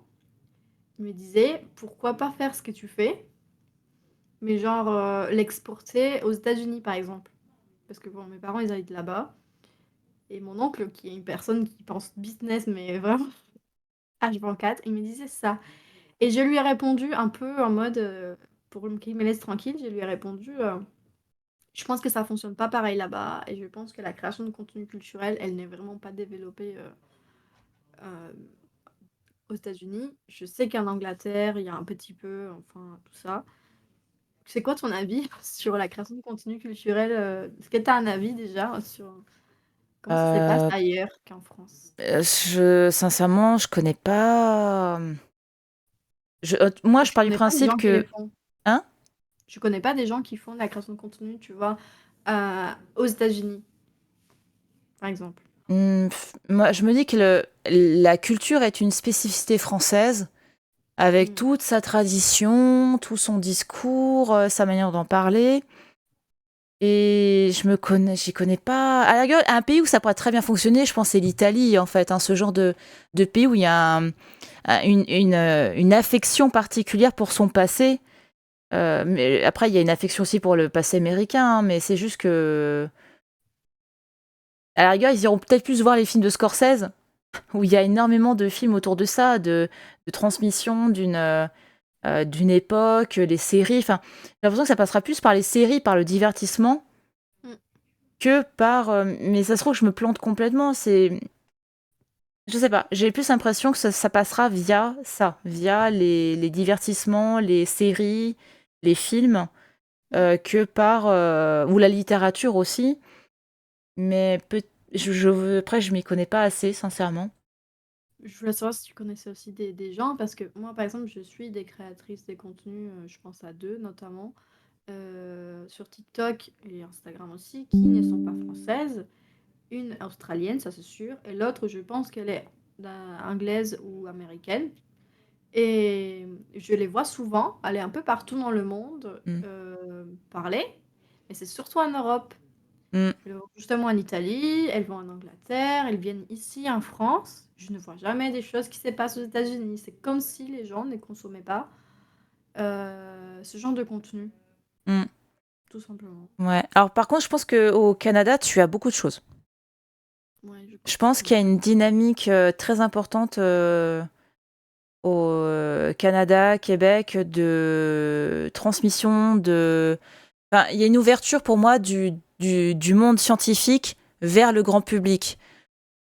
C'est pas pour rien, dans la culture notamment, on disait tout le temps, quand on faisait nos études en histoire de l'art, en muséologie, de toute manière, ceux qui ont le plus d'avance, c'est les Canadiens. En termes Mm, de médiation, de transmission de l'info, c'est eux les cadors. mm, La France, on avait toujours du retard et en général, les étudiants qui voulaient apprendre à faire de la médiation culturelle quand je faisais mes études, ça remonte on va dire, il y a 15 ans, il fallait aller au Canada. Pour moi, il y a cette tradition au Canada ils sont en avance sur comment on transmet un savoir. Et nous, on a appris d'eux, hein. Enfin, la médiation en France, elle doit énormément au Canada. oui. Donc, je dirais le Canada. Les États-Unis, je sais pas. Je connais pas très bien. Et sinon, effectivement, j'aurais dit l'Europe. Après, en Asie, le Japon est très très friand, je pense, de ça. Mm. Même si ça va peut-être tourner, peut-être sur de la conso culture manga, peut-être. Et qu'on retrouve en France d'ailleurs. Très très, quand tu regardes sur TikTok, le nombre de choses autour de la culture japonaise, le manga, c'est waouh. Et je me dis que c'est à peu près la même. Je pense que c'est à peu près la même chose au Japon, mais quoique on pourrait me contredire sans problème. Mais voilà, pour moi, ce serait ça. L'Europe, avec son passé, qui a une fierté de la démonstration du passé, de la culture. Le Canada, parce que de très grandes dynamiques de médiation. Et le reste, je sais pas trop. C'est intéressant, c'est des questions que je me pose. C'est bien de savoir que je suis pas si perdue, qu'on a à peu près le même avis sur, moi, sur l'Amérique. Mm. Ouais. Je pense que c'est difficile de démarcher des gens là-bas parce que je pense que les gens là-bas, ils ne consomment pas. En Mm. tout cas, ce que nous, on propose en tant que créateur de contenu culturel, je pense pas que ça se consomme là-bas. Je pense pas. Ouais, voilà ce que je dis, Basic Vegeta. Je pense que, ouais, effectivement, il y a. T'as peut-être quand même certains musées, hein, qui sont très présents sur TikTok et tout. Enfin, le Metropolitan Museum, il est hyper actif, hein. Mais après, les créateurs de contenu en eux-mêmes, j'en Oui. connais pas. Sincèrement, ça me parle Mais pas. ce que j'ai vu, parce que j'en ai vu des musées aux États-Unis et même de petits musées qui me laissent la parole aux stagiaires ou autres, c'est marrant parce que justement, ils donnent la parole à ces gens-là. Alors que ici en France, de ce que j'ai pu voir avec mon mémoire, c'est ce qu'on me disait systématiquement. On me disait, on ne s'autorise pas ce ton-là sur les réseaux, et parce qu'on ne se l'autorise pas, on trouve les créateurs de contenu comme une solution. Ah, oui. Ça, c'est revenu souvent. Alors que les Américains, eux, ils s'en foutent. Eux, ils ont une stagiaire. Moi, j'ai même de TikTok enregistré des choses que j'aimerais, tu vois, des sons que j'aimerais reprendre, qui ont déjà été repris par des musées américains, mais c'est les stagiaires qui fait. Donc, les stagiaires, elle incarne le musée, alors qu'en France, on est plus en mode, Oui, il y a des beaux culs au Louvre, mais je me permettrai pas de le dire, donc j'invite Hugo Spini à le faire, par exemple. D'accord. Ouais. Ah oui, oui, oui, je vois le truc. Après, les grosses structures, enfin, ce que j'appelle les grosses machines, les gros musées peuvent se permettre de faire appel à des prestations externes, mais les petits musées qui peuvent pas, en général, ils le font comme ils peuvent en interne. Donc après, est-ce que le stagiaire pourra prendre la parole librement? Est-ce qu'on va attendre quelque chose d'assez finalement consensuel, donc d'attendu? Est-ce que... Enfin, je sais aussi qu'il y a des musées qui n'ont pas le droit d'aller sur certains réseaux. Parce que au-dessus, la mairie ou autre, ils ne veulent pas. C'est comme ça. Mais là, du coup, c'est un frein énorme. C'est Pour... même bête, hein, Bah, parce c'est que dommage. ces genres de musées, même quand ils acceptent, vu qu'ils ont beaucoup de hiérarchie à passer, le temps que tout ça passe, la trend que tu vas faire, elle est déjà passée. Bah oui. Donc Mais ça ça, permet de c'est très français. Hein, les, l'administratif à outrance, hein, le système de validation à outrance, les services qui se parlent pas alors que c'est la porte à côté, il faut envoyer des mails. Enfin, je trouve, c'est pas que franco-français, mais je trouve que l'administration française, elle s'est énormément alourdie de plein de choses et ça a du coup des retombées, comme tu dis, bah, il faut attendre l'autorisation pour poster un post, machin, parce que sinon, ah bah, la trend est finie depuis 3 ans. Hein. C'est encore plus sur TikTok, quoi. C'est foutu. Hein. c'est... Donc, ouais, c'est intéressant, du coup, ouais. C'est vrai que j'avais pas pensé bah, que finalement, l'influenceur créateur de contenu, c'est le stagiaire aux États-Unis. c'est ça. C'est ça, le pauvre, il est méga connu, il le sait même pas, quoi. Donc, ouais, c'est à voir comment ça va évoluer. On verra. Ah, ça vampirise les autres pays, d'accord. Oui, bah oui. Bah oui, ça m'étonne pas. C'est un savoir-faire français, la lourdeur administrative. Soyons Mais en tout cas, fiers. c'est un vrai savoir-faire français, le fait de l'internet de manière générale. Je trouve que les youtubeurs français, peu importe culture ou autre, vous êtes trop forts et ça motive aux gens qui ne sont pas français mais qui vivent dans l'univers francophone aussi à produire. Hein, tu trouves qu'il y a Ah oui, une oui, French oui, oui. touch? Mais complètement, parce qu'avant, je ne consommais absolument pas du YouTube français, encore moins des créateurs de contenu culturel. Et franchement, ça n'a rien à voir. C'est autre chose. Je ne sais même pas l'expliquer. C'est C'est autre marrant. chose. Du Ouais, coup, je pensais pas que les Français étaient vraiment là-dessus. ouais, ouais, ouais, ouais. Ouais, bah c'est cool. Il a Pas fait ça une qu'on a. vidéo sur quoi? Hein? Sur Nota Bene? Il disait Nota Bene a fait une vidéo sur quoi? L'origine, L'origine de... Ah, ok. ouais. C'est marrant, il faudrait que je la regarde du coup. J'irai voir, ouais. Oui, moi je trouve, en tant que pas française, je trouve qu'il y a quelque chose dans l'univers de l'audiovisuel de manière générale, qui c'est pas sur YouTube ou Twitch ou même Insta ou TikTok, je trouve que c'est différent. Il y a des des gros comptes ou des personnes que je trouve extrêmement créatives ailleurs qu'en France. Mais je pense que la France, à elle seule, c'est une autre façon de faire. Oui, pardon. C'est une autre façon de faire à part, différente. Je sais pas Ouais. l'expliquer, mais Bah, est-ce que c'est pas justement cette question de l'exception culturelle française qu'on nous envie et qu'on a su mettre en avant via les c'est pas différentes qu'avec la politiques? culture, tu vois. C'est pas que la culture, c'est... Enfin, Non, parce que oui, au début, quand je consommais pas vraiment des créateurs de contenu culturel, euh, j'ai consommé beaucoup de YouTube parce que je regardais les abonnements de mon copain avec lui pendant qu'on mange, mhm, etc. Et j'ai tout de suite ressenti la différence entre ce que moi je consommais avant, donc au niveau de Cuba où vraiment les ressources sont minimes, mais aussi aux youtubeurs américains qui pour le coup, eux, ils ont des ressources. Et en fait, c'est du côté de la créativité, tout simplement. Voilà. ah, c'est intéressant. Les concepts, je trouve que c'est différent. Les ressources peuvent être à différents niveaux en fonction de, bon, si tu peux te le permettre ou non, mais les idées, je trouve que c'est autre chose en France. D'accord. Mais après, c'est un avis Ouais, bah, mais de c'est intéressant. francophile, hein. Mm. Intéressant. Et puis bah, après, sincèrement, je regarde pas d'autres. Enfin, je reste dans mon cercle Ouais, franco-français, donc c'est vrai que je fais pas attention à ce qui existe d'autre et ce qui est pas bien, parce qu'il faut s'intéresser à d'autres choses, mais ouais, c'est intéressant ce que tu dis. Et à part donc le fameux Twitch secret, euh, toi, comment tu vois ta chaîne évoluer? Qu'est-ce que tu as envie de traiter? Qu'est-ce que tu as envie de faire d'autre? J'ai envie de continuer à faire du gaming à ma façon, Mhm. avec des choses que je peux faire en étant nulle. Genre, je teste prochainement Google Art Culture, par exemple, parce Ah qu'il y a oui, des j'ai vu, ouais, mini-jeux dedans. qui est Il y a très des bien. mini-jeux dedans. Euh, donc du côté gaming, me promener sur des plateformes qui font des choses avec des musées étrangers pour la plupart, et français, je pense que j'ai fait le tour. Et beaucoup d'invités qui arrivent prochainement, donc pour parler du point de vue des créateurs de contenu, C'est bien mais ça. du point de vue des artistes aussi. J'espère pouvoir faire beaucoup de Twitch avec des structures et proposer des concepts euh, un peu moins en IRL, essayer de développer le côté. On peut faire des partenariats avec des structures culturelles sans être IRL, Hmm. parce que pour le moment, j'ai pas le.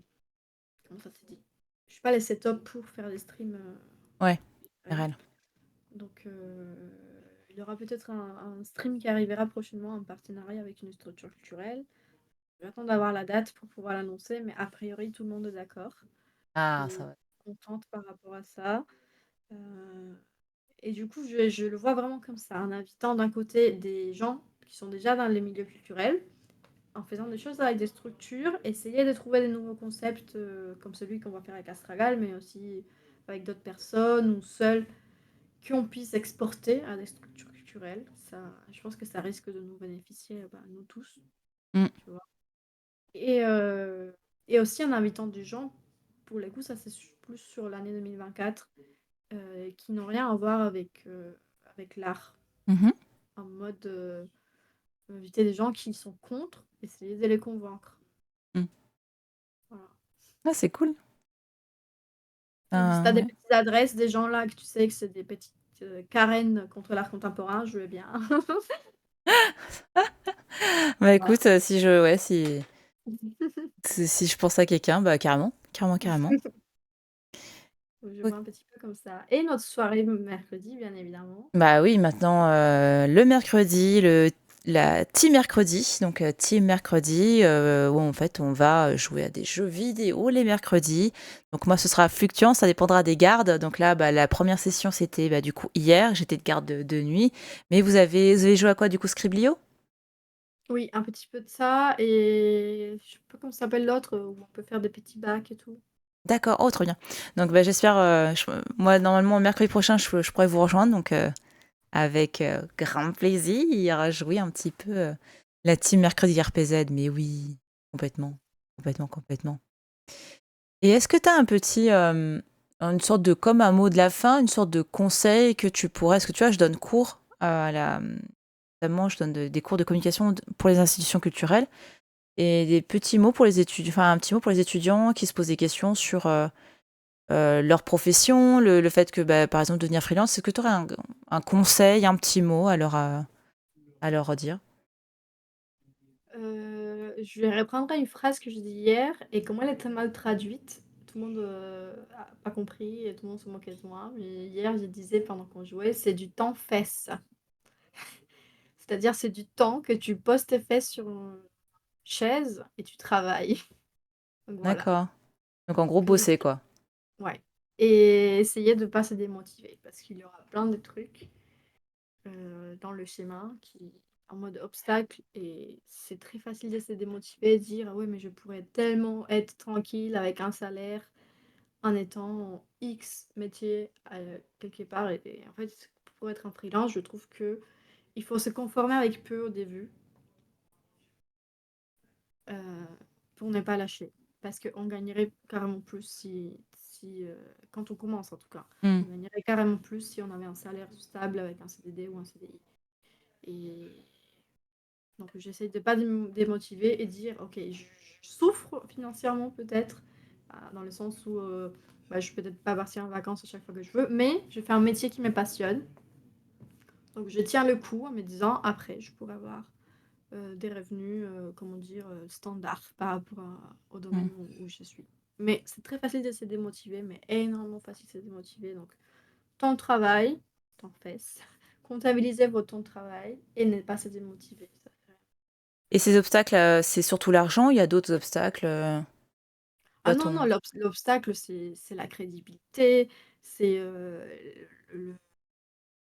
comment dire? Les choses dans lesquelles vous n'êtes pas fort. Par exemple, je trouve que je ne suis vraiment pas forte pour démarcher des clients. Je suis ouais, nulle et certainement que je suis nulle en plus parce que je n'ai jamais été confrontée à ça, parce que j'ai eu la chance de mes premiers clients, je ne les ai pas démarchés, c'était mes structures d'accueil des stages. Donc je trouve que ça, c'est pour moi, c'est des obstacles. Le fait de ne pas savoir démarcher, le fait que quelqu'un te dise: «Mais ouais, mais pourquoi je t'embaucherais toi s'il y a X qui a déjà comme ça de comment dire? D'expérience ou des clients derrière eux qui peuvent, valider» et tu te dis: «Ouais, mais regarde ma liste d'idées pour ton projet» et parfois, bah, on privilégie l'expérience aux idées proposées pour un projet et voilà, pas se d'accord. démotiver. Le temps fesse. T'en fesses. Hashtag. Pose tes fesses et Ouais, travaille. OK, le ouais, non, fameux, sinon comme dirait Britney Spears, work bitch, c'est un peu ça finalement le c'est complètement ça le c'est un équivalent, c'est l'équivalent français. c'est D'accord, ça. Je OK, demanderai, la prochaine fois: «Ah, quel temps fest, tu dédié à tel stream, pour le préparer?» pas Tu mal. verras. Ah bah, moi jamais, jamais, jamais, vraiment mes streams, ils sont jamais préparés.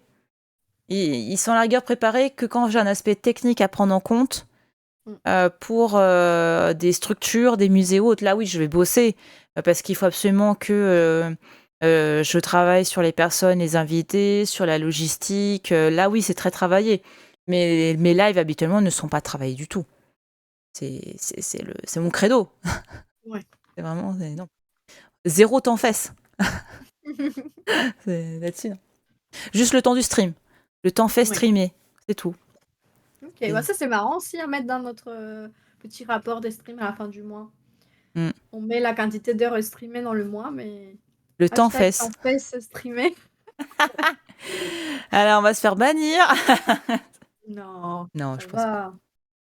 va. OK, mais en tout cas, merci à toi d'avoir, répondu à l'appel pour, ce petit moment. C'était bien sympathique comme je m'en doutais. Plein de belles choses à raconter. On aura d'autres, je pense, on aura d'autres moments pour discuter de tout ça, mais vraiment merci à toi, c'était vraiment, sympa. Merci le chat d'avoir été, très actif pendant cette session. Merci à vous et bah, le prochain Com et Culture, j'espère, que ce sera avec le flot d'histoires que je recevrai, prochainement.